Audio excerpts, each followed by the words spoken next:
JT Molnar has delivered a very exciting, sexy, and unusual thriller about a one-night stand, a serial killer, and how easy it is for evil to hide behind a veneer of normalcy. Strange Darling is stylized to the nth degree with a very in-your-face sound design, vivid colors, and evocative and violent images. Golnar has crafted several gorgeous frames on a very, very low budget of $4 million, and so big praise goes to him and DP Giovanni Ribisi, in his debut of all things, for having a very strong visual style. Strange Darling also makes great use of its rural setting, as everyone is alienated and at the mercy of this sinister evil. Lead actors Willa Fitzgerald and Kyle Golnar are both great, and I thoroughly enjoyed watching them work. Fitzgerald plays the final girl damsel with an iron will to perfection, and Golnar is terrific as an everyman with a sadistic streak. Both take their characters and transform them into something unique throughout the course of the film. Now, our story follows the girl as she flees from the demon following a one-night stand. What starts out as a sweet evening between two nervous lovers slowly devolves into an ever darker sexual game before matters take a turn for the even darker in the full light of day. I can't say much else as that'd ruin the fun, so I do recommend you go check it out. The first strength with Strange Darling is the script, because the dialogue is fantastic. From the moment we move to Chapter 1 at the 20-minute mark, you get a truly exquisite writer firing on all cylinders. The best part of the picture for me is just having the girl and the demon go back and forth as they slowly make their way towards the climax, pushing each other's buttons and getting under each other's skin. Kyle Golnar gives a star-making performance here. His work, especially in the middle of the film, had me absolutely hooked. He could play someone so easily broken and so terrifying in equal measure, and it was a delight to behold. Willa Fitzgerald is just as good. She can play mysterious, vulnerable, and very, very dark with immense grace. She also has some of the funniest line deliveries in the third act as we learn more and more about her. An underrated quality both actors have is their ability to make the characters very likable. These are two deeply disturbed individuals, there's no two ways about it, but I couldn't help but get on board with their fetish and their desire to connect with another person. It was a genuine surprise to be watching a thriller and find myself empathizing with the characters and seeing them as all too human. Furthermore, and this is a real highlight for a novel moments guy like me, Strange Darling boasts the most decadent, disgusting, and delicious looking cinematic breakfast I've ever laid my eyes on. I honestly cannot tell you whether what's shown in Chapter 4 is worth eating or not. It was a detail that adds nothing to the plot,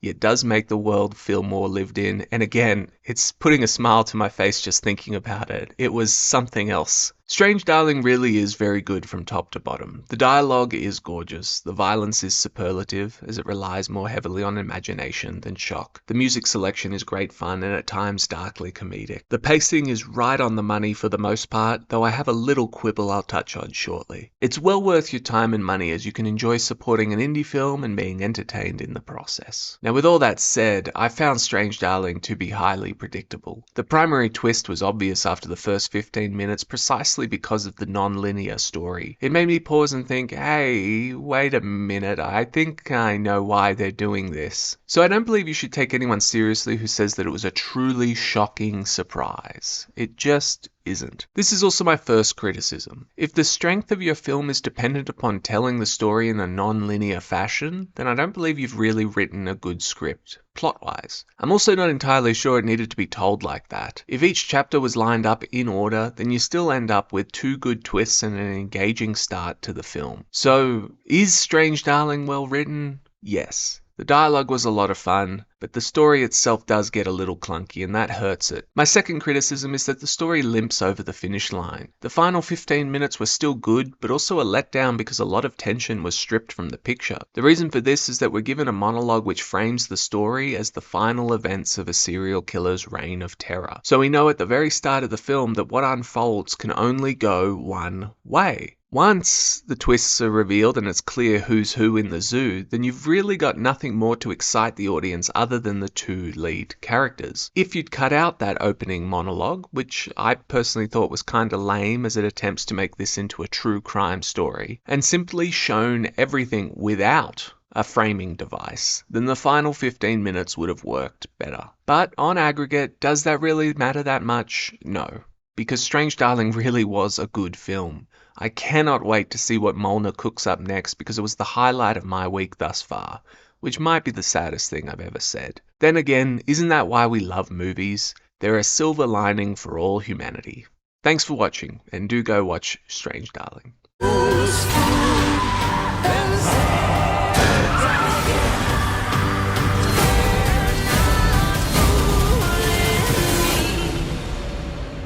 How did I get so lucky tonight?